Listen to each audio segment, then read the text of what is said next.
ایک عورت کہتی ہے میرے شوہر کہتے ہیں کہ میرے پکائے ہوئے کھانے انہیں پسند نہیں آتے۔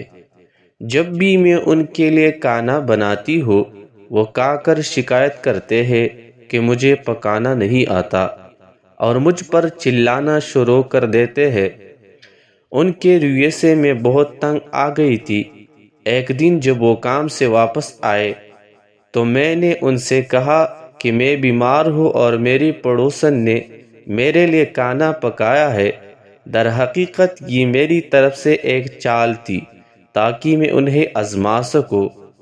وہ کھانے لگے اور بغیر رکے کھاتے گئے اور کہنے لگے کہ یہ ہے وہ بیوی جو پکانا جانتی ہے جبکہ تم سے کوئی فائدہ نہیں۔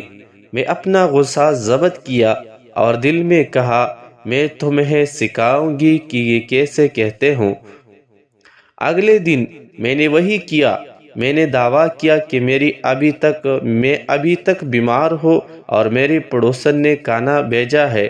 وہ کھانے لگے اور بغیر رکے کھاتے رہے اور اس کی تعریف کرتے رہے، حالانکہ یہ میرا پکایا ہوا کھانا تھا، صرف باورچی کا نام بدل گیا تھا۔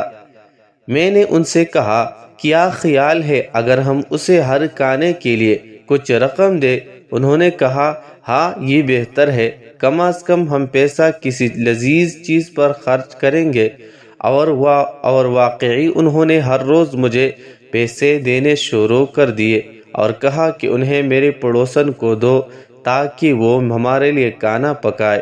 اگلے دن میں نے اسے کہا کہ میری پڑوسن نے رقم میں اضافے کی درخواست کی ہے تو انہوں نے مجھے ہر بار زیادہ سے زیادہ رقم دینا شروع کر دی، وہی کھانا اور محنت، مگر اب رقم بھی مل رہی تھی اور تعریف بھی، اور وہ بغیر آواز نکالے کھاتے رہے۔ کچھ مردوں کے ساتھ چالاکی ہی کارگر ہوتی ہے۔